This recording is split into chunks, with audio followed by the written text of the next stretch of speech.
పంతులు మాటలు విన్న తర్వాత బ్యాగ్ సర్దుకొని ఇంట్లోంచి బయటికి వెళ్ళిపోయిన మాధవ. ఆందోళనలో కుటుంబం. అసలు ఇదంతా ఎలా జరగబోతుందో తెలుసుకోవాలనుకుంటే ఇప్పుడే మన ఛానల్ని సబ్స్క్రైబ్ చేసుకొని పక్కనే ఉన్న బెల్ ఐకాన్ని క్లిక్ చేయండి. బెల్ క్లిక్ చేశాక ఆల్ పై క్లిక్ చేస్తే మా సీరియల్ నోటిఫికేషన్స్ మీ ఫోన్లోకి వస్తాయి. పోలీసులు ఇంట్లో శైలు వాళ్ళ అమ్మ నాన్న అన్నయ్యకి వార్నింగ్ ఇచ్చేసి వెళ్ళిపోయిన తర్వాత ఆ తర్వాత రోజు కేశవ షాప్ దగ్గరికి వస్తుంది శైలు. ఏ బుస్సు ఎలా ఉన్నావు, ఇంట్లో ఏమైనా అంటున్నారా నిన్ను, అసలు అంతా బాగానే ఉందా అని చెప్పేసి అడుగుతాడు కేశవ. బాగుంది కాబట్టే కదా ముంగీసా నీ షాప్ దగ్గర దాకా రాగలిగాను, నీకేం తెలుసు నేను ఒక ఎంత మంచి ప్లాన్ వేశానో తెలుసా అని అనగానే, అవునా ఏం ప్లాన్ వేశావు అని చెప్పేసి అడిగితే, ఇలా నేను పోలీసులను రప్పించి వాళ్ళకి గట్టి వార్నింగ్ ఇప్పించాను అని చెప్పేసి మొత్తం వివరంగా చెప్తుంది శైలు. అప్పుడు కేశవ, అమ్మో నా బుస్సు నువ్వు చాలా తెలివైందానివి, పిచ్చిదానివి, తింగరదానివి అనుకున్నాను నేను అని చెప్పేసి అనగానే, అలాగే అనుకుంటావులే, మా అమ్మకైతే చెమటలు మామూలుగా పట్టలేదు తెలుసా, ఇంకా నా మీద చేయి కూడా వేయదు అని చెప్పేసి అంటుంది శైలు. ఓహో భలే చెప్పావు అని చెప్పేసి నవ్వుకుంటూ ఉంటారు శైలు అలాగే కేశవ. నువ్వు ఇలా హ్యాపీగానే ఉండాలి బుస్సు, నాకు చాలా సంతోషంగా ఉంది. ఇంటికి వెళ్ళిన తర్వాత అసలు మీ అమ్మ నాన్న నిన్నేమైనా అంటారని ఎంత భయపడ్డానో. పోన్లే అంతా బాగానే జరిగింది, అంతకు మించి ఇంకేం కావాలి, నువ్వు సంతోషంగా ఉండాలి. చెప్తున్నాను కదా, నీకేం కావాలన్నా సరే ఒక ఫోన్ చేసి నన్ను అడిగావంటే నేనే నిన్ను చూసుకుంటాను, చెప్పాను కదా నీ బాధ్యత అంతా నాదే అనగానే, నువ్వు ఇలా మాట్లాడుతుంటే నాకు చాలా సంతోషంగా ఉందిరా, నిజంగానే నువ్వు ఒక పెద్ద బండరాయి, నువ్వు ఎప్పటికీ కరగవు, ఇలానే ఉంటావేమో అనుకున్నాను. నిజంగా ఎంత ప్రేమగా మాట్లాడుతుంటుంటే నాకు చాలా చాలా హ్యాపీగా సంతోషంగా ఉందిరా అని చెప్పేసి అంటుంది శైలు కేశవతో. అప్పుడు కేశవ, నేను రాయనే, నీ ప్రేమ వల్లే ఇలా కరిగిపోయాను అని చెప్పేసి అంటాడు. అమ్మో ఈ డైలాగులు వినలేకపోతున్నాను, సరే నేను ఇంటికి వెళ్తానులే, పనులున్నాయని చెప్పేసి వెళ్ళిపోతుంది శైలు. జాగ్రత్త బుస్సు అని చెప్పేసి అంటాడు కేశవ. తర్వాత సాయంత్రం అయిన తర్వాత ఇంటికి వచ్చేస్తారు ఎవరికి వాళ్ళు. అందరూ చక్కగా ఇంట్లో కూర్చొని భోజనానికి కూర్చొని ఉంటారు. అప్పుడు కేశవ అన్ని గుర్తు తెచ్చుకొని ఒకేసారి బెళ్ళన నవ్వుతాడు. అప్పుడు అందరూ ఒరే ఒరే ఒరే నీళ్ళు తాగరా, పొలం మారుతుందిరా, నీళ్ళు తాగరా అని చెప్పేసి అంటాడు పెద్ది.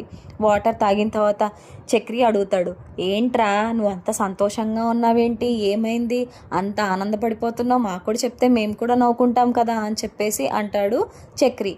అప్పుడు కేశవ, మీకేం జరిగిందో తెలుసా అని చెప్పేసి అంటే, నువ్వు చెప్తేనే కదరా తెలిసేది అంటాడు చక్రి. అప్పుడు పెద్ది, నువ్వు ఆగరా అని చెప్పేసి అంటాడు. సరే సరే ఏమైందో చెప్పరా అని అడుగుతాడు చక్రి. అప్పుడు కేశవ, మన బుస్సు మామూలుదేం కాదు అని చెప్పేసి అంటే, నీకు బుస్సు మాకు శైలు చెప్పు అని చెప్పేసి అంటాడు చక్రి. అదేలే శైలు అదేం చేసిందో తెలుసా, తెలివిగా ఇంటికంట ఇద్దరు పోలీసుల్ని రప్పించి మా అమ్మ నాన్న అలాగే మా అన్నయ్య నన్ను చాలా టార్చర్ పెడుతున్నారండి. వీళ్ళు ముగ్గురు గురించే నేను మీకు చెప్పాను. మా అమ్మ అయితే విపరీతంగా కొడుతుంది, మా అన్నయ్య అయితే నన్ను ఇటు అటు తోసేసి విపరీతంగా కొడుతున్నాడు. నాకు అసలు ఇంట్లో ఏ సెక్యూరిటీ లేదండి, నన్ను చాలా బాధ పెడుతున్నారు. ఏమైనా అంటే చాలు ఉతకడం ఆరేయడం అన్నట్టే ఉంటుంది అని చెప్పేసి అంటుంది శైలు అని చెప్పేసి చెప్తాడు కేశవ. అప్పుడు అవునా, అబ్బో చాలా తెలివైంది, అంటే ఇప్పుడు వాళ్ళ అమ్మ నాన్న ఏమనరా అని చెప్పేసి అంటాడు పెద్ది. మరి అదే కదా, దాని తెలివి చూడు మరి ఎంత తెలివిగా ఉందో నా శైలు అని చెప్పేసి అనగానే చక్రి, నీ శైలువే అని చెప్పేసి అనగానే అందరూ నవ్వుతారు. అప్పుడు చక్రికి పొలమారుతుంది. నువ్వు నీళ్ళు తాగు అని చెప్పేసి చక్రికి వాటర్ ఇస్తారు. ఇదంతా జరిగిన తర్వాత ఎవరికి వాళ్ళు వాళ్ళ రూమ్లోకి వెళ్ళిపోతారు. అప్పుడు ఏం చేయాలో ఏంటో, అంతా బాగానే ఉంటే ఇంకంతకు మించి ఇంకేం కావాలి అని చెప్పేసి అనుకుంటాడు కేశవ. అప్పుడు శైలు ఒకవైపు నుంచి కేశవ గురించి ఆలోచిస్తూ ఉంటుంది. ఎంత చక్కగా మాట్లాడుతున్నావురా ముంగీసా, నువ్వెంతో బండోడు అనుకున్నాను, కానీ చాలా సంతోషంగా ఉందిరా నాకు, నువ్వు ఎప్పుడు ఇలానే ఉండాలి అని చెప్పేసి అనుకుంటూ ఉంటుంది ఒకవైపు శైలు. కానీ మహాలక్ష్మి అలాగే చక్రి మాత్రం ఇంకో విధంగా ఆలోచిస్తూ ఉంటారు. మహాలక్ష్మి, అసలు పాపం కేశవ పెళ్లి చేసుకోకపోవడానికి కారణం పెద్ది కదా, మనం పెద్దికి ఎలాగైనా సరే సంబంధం చూడాలి, ఏదో ఒకటి చేయాలి. పెద్దికి సంబంధం చూసిన తర్వాత తను సంతోషంగా ఒక అమ్మాయిని తీసుకొని చక్కగా పెళ్లి చేసుకుంటే చక్కగా కేశవకు కూడా పెళ్ళి అయిపోతుంది. అప్పుడు ఎవ్వరు మన ఇంటి వైపు చూసి చేయి కూడా ఎత్తరు అని చెప్పేసి అలా ఆలోచించుకుంటూ నిద్రపోతుంది మహాలక్ష్మి. చక్రి కూడా మా పెద్ద అన్నయ్యకి అమ్మాయి ఎప్పుడు దొరుకుతుందో, ఈ గాయత్రి వదినైతే వెళ్ళిపోయింది, కానీ ఇంకో అమ్మాయి ఎవరైనా ఉందో లేదో ఏంటో అని చెప్పేసి ఆలోచించుకుంటూ ఉంటాడు చక్రి. తను కూడా నిద్రపోతుంది. అప్పుడు తెల్లవారుతుంది. ఆ మహాలక్ష్మి చక్రి దగ్గరికి వచ్చి, చక్రి మీకు ఒక విషయం చెప్పాలి, ఇంపార్టెంట్ విషయం అని చెప్పేసి అడుగుతుంది. ఏంటండి అని అడుగుతాడు చక్రి.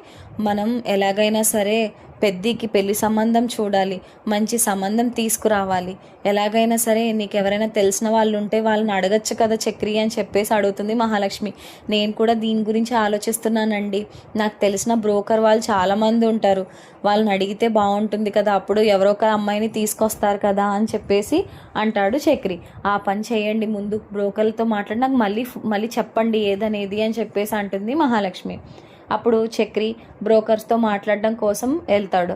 వెళ్ళి, ఏమండి ఇలా మా అన్నయ్య ఉన్నాడు, తను చాలా మంచివాడు, ఒక మంచి అమ్మాయిని చూడండి అని అడిగితే ఖర్చు అవుతుంది అని చెప్పేసి అంటాడు బ్రోకర్. ఎంత ఖర్చు అయినా పర్వాలేదు, మంచి అమ్మాయిని చూసి పెళ్లి చేస్తే అంతకు మించి మాకు ఇంకేం కావాలి అని చెప్పేసి అంటాడు చక్రి. అప్పుడు బ్రోకర్ సరేనండి, రేపు పొద్దున్న వస్తే పర్వాలేదా, నాకు తెలిసిన వాళ్ళు ఉన్నారు అని చెప్పేసి అంటాడు బ్రోకర్. అయ్యో మరీ పర్వాలేదు, చక్కగా తీసుకురండి అని చెప్పేసి అంటాడు చక్రి. సరేనండి, ఖచ్చితంగా తీసుకొస్తాను అని చెప్పేసి చెప్తాడు బ్రోకర్.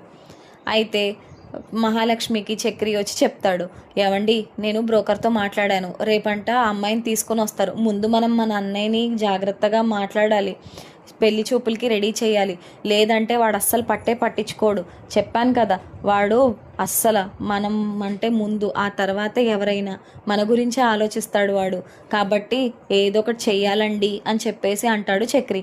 నువ్వేమీ ఆలోచించకు చక్రి, నేను చూసుకుంటాను, పెద్ది ఏం మాట్లాడరు, నేను మాట్లాడతాను కదా పెద్దితో అని చెప్పేసి వంటగదిలో ఉన్న పెద్ది దగ్గరికి వెళ్తుంది మహాలక్ష్మి. అప్పుడు పెద్ది, ఏంటమ్మా మహాలక్ష్మి ఏమైనా కావాలా అని అడుగుతాడు. పెద్ది, మీరు ఒకసారి రండి, మీతో మాట్లాడాలి అని చెప్పేసి అంటుంది మహాలక్ష్మి. ఏంటమ్మా అని అడుగుతాడు. ఇలా రండి అని చెప్పేసి సోఫా దగ్గర కూర్చోబెట్టి తను కూడా కూర్చుంటుంది.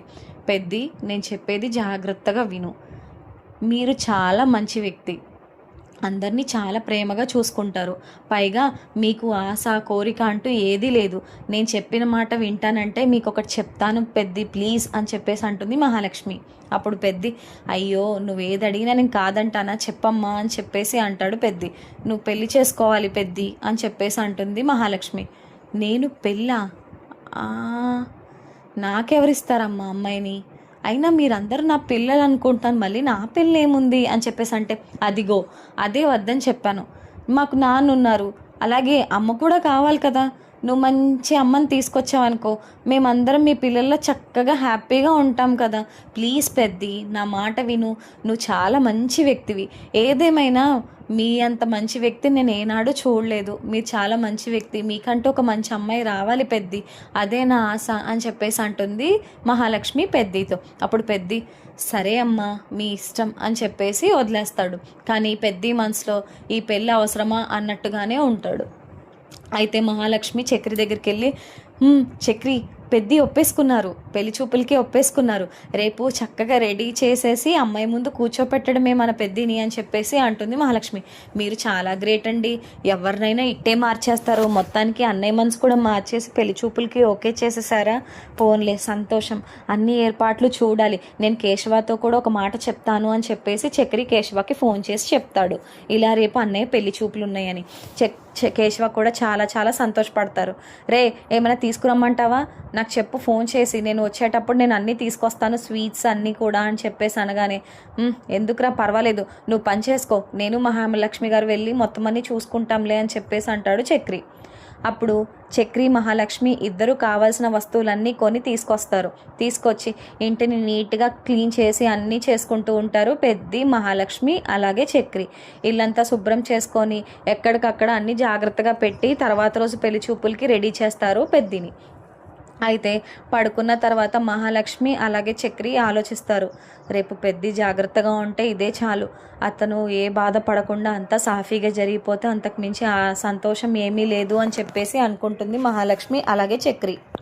చక్రి ఏమో అన్నయ్యకి పెళ్ళి అయిపోతే అంతకంటే సంతోషమేముంది, ఆ వెంటనే పాపం కేశవ శైలు పెళ్ళి కూడా చేసేయాలి, ఆ పిచ్చిది పాపం వీడిని నమ్మి ఇంత దూరం వచ్చింది, వీడేమో కాదు కూడదు అని చెప్పేసి వెళ్ళిపోయి తీసుకెళ్ళి అక్కడ పెట్టాడు, పాపం అదెంత హ్యాపీగా ఫీల్ అవుతుందో ఇదంతా జరిగితే అని చెప్పేసి అనుకుంటూ ఉంటాడు చక్రి.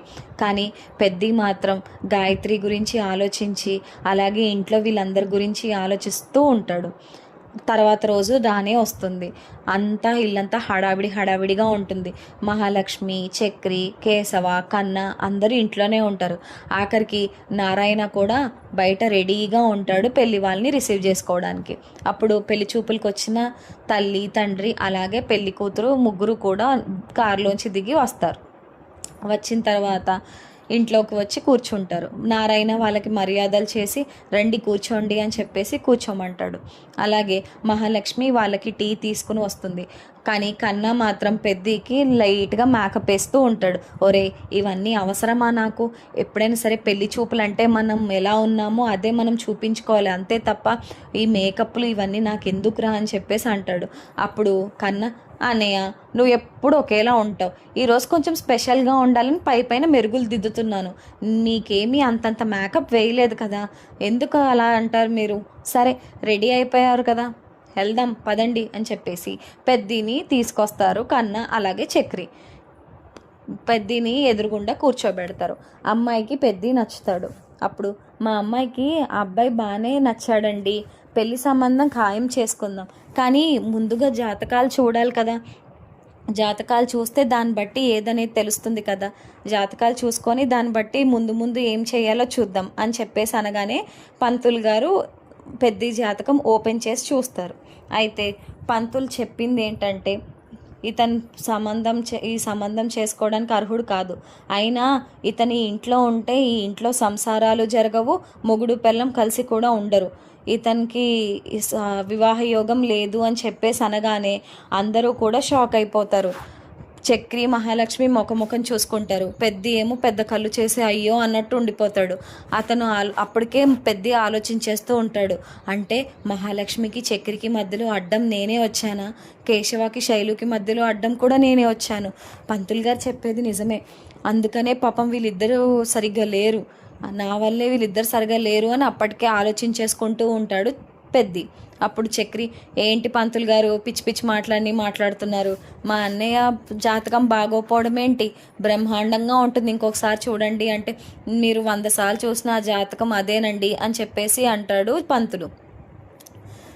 అయితే మాకెందుకండి బాబు ఈ సంబంధం, ఇంత నష్టజాతకుడిని మేమెక్కడా చూడలేదు, అయ్య బాబోయ్ మాకెందుకు వచ్చింది తలకాయ నొప్పి అని చెప్పేసి అక్కడి నుండి వెళ్ళిపోతారు పెళ్లి వాళ్ళు. పెద్ది చాలా దుఃఖంతో రూమ్లోకి వెళ్ళి తలుపు వేసుకుంటాడు. మహాలక్ష్మి ఏమో అయ్యో పాపం పెద్ది మనసు ఎంత నొప్పించిందో, నేనే ఆయన్ని కష్టపడి ఏదో రకంగా ఒప్పించాను, పాపం బాధ పెట్టేశాను ఆయన మనసుని, మంచి వ్యక్తిని బాధ పెట్టాను, చక్రి ఏం చేయాలి ఇప్పుడు మీరే చెప్పండి అని చెప్పేసి అంటే, చక్రి మీరేం చేస్తారండి, ఏదో పాపం పెళ్లి చేయాలని ఆశపడ్డారు, అన్నయ్యకి ఆ యోగం లేదు అని చెప్పేసి తేల్చేశాడు పంతులు, అయినా వీడెవడండి తేల్చడానికి, మనం వేరే వాళ్ళని ఎవరినైనా అడుగుదాం, వీడొక్కడే ఉన్నాడే ఏంటి పంతులు, మా అన్నయ్య బంగారం, వాడి జాతకం బాగోపోవడం ఏంటి, మేమంతా ఎంత సంతోషంగా ఉన్నాం, వాడితోనే కదా చిన్నప్పటి నుంచి బతికాము, మాకేనాడు ఏ లోటు చేయలేదు, అలాంటిది ఈ పంతులు ఎలా డిసైడ్ చేసేస్తాడు, ఛీ అయినా ఈ పంతులేంటో అన్ని పిచ్చివన్నీ చెప్తారు అని చెప్పేసి అంటాడు చక్రి. కేశవ కూడా చాలా బాధపడతాడు, అసలు ఏంటో ఈ పంతులు ఇలా చెప్పాడేంటి, అయినా అదేం మనిషి అంత దారుణంగా చెప్పడానికి, వేరే పంతులతో మాట్లాడితే బాగుంటుందేమోరా అని చెప్పేసి అంటాడు కేశవ చక్రితో. నేను కూడా అదే చెప్తున్నాను రా అని చెప్పేసి వాళ్ళు మాట్లాడుకొని వెళ్ళిపోతారు లోపలికి. మహాలక్ష్మి మాత్రం నా వాళ్ళు అంటూ చాలా బాధపడుతూ ఉంటుంది. తర్వాత పెద్ది బయటికి వచ్చి వంట చేయడానికి రెడీ అవుతాడు. అప్పుడు పెద్ది నన్ను క్షమించండి, ఇలా అవుతుంది అనుకోలేదు, నాకు తెలిసి ఆ పంతులు ఏదో పిచ్చిగా చెప్తున్నాడు, మీరు ఇవన్నీ మీ మనసుకి అస్సలు ఎక్కించుకోకండి, మీరు చాలా మంచి వ్యక్తి అని చెప్పేసి అంటుంది మహాలక్ష్మి. అప్పుడు పెద్ది ఏం పర్వాలేదమ్మా, నేనేం పెద్ద బాధ పడట్లేదులే, నాకు ఎప్పుడు జరిగేదే ఇది, పోన్లే నా జాతకం బాగోలేదని చెప్పేశారు కదా, ఎందుకు వచ్చింది, నువ్వు అసలు ఇంకా దాని గురించి ఆలోచించొద్దు అని చెప్పేసి అంటాడు పెద్ది. నైట్ అయిన తర్వాత ఎవరికి వాళ్ళు పడుకొని ఉంటారు. అందరూ పడుకున్న సమయం చూసి పెద్ది లెగుస్తాడు. అందరినీ ప్రేమగా ఒక చూపు చూస్తాడు తమ్ముళ్ళందరినీ. ఏంటో వీళ్ళని వదిలేసి వెళ్ళాలని లేదు, కానీ నేను తీసుకుంటున్న నిర్ణయం వీళ్ళ భవిష్యత్తుని బాగుపరచాలే తప్ప చెడగొట్టకూడదు అని చెప్పేసి అనుకుంటాడు లోపల. అందరూ పడుకోవడం చూసి పెద్ది తన బ్యాగ్ మొత్తం సర్దుకొని ఇంట్లో నుండి వెళ్ళిపోబోతూ ఒకసారి మళ్ళీ వాళ్ళ తమ్ముళ్ళని చూసుకుంటాడు. వెళ్ళేటప్పుడు వాళ్ళ నాన్న వైపు చూసి, నాన్న నన్ను క్షమించండి, నేను ఈ నిర్ణయం తీసుకోక తప్పట్లేదు, నా వల్లే ఈ ఇల్లు బృందావనంలా ఉండాల్సింది వెలవెలబోతుంది, కాబట్టి ప్లీజ్ నాన్న నన్ను క్షమించండి అని చెప్పేసి నారాయణ కాళ్ళకు కూడా దండం పెట్టుకొని అక్కడి నుండి వెళ్ళిపోతాడు. అమ్మ మహాలక్ష్మి, ఏమనుకోకమ్మా, నీ తలుపు దగ్గర దాకా వచ్చాను కానీ నీ గుమ్మం దాటలేను నేను, అది చాలా తప్పు, నన్ను క్షమించమ్మా, నేను వెళ్ళిపోతున్నాను, మళ్ళీ మీ కంట కనబడదలుచుకోలేదు అని చెప్పేసి ఏడుస్తూ ఒకసారి ఇంటిని చూసుకొని అలా వెళ్ళిపోతాడు పెద్ది. తర్వాత పొద్దున్నే అవుతుంది.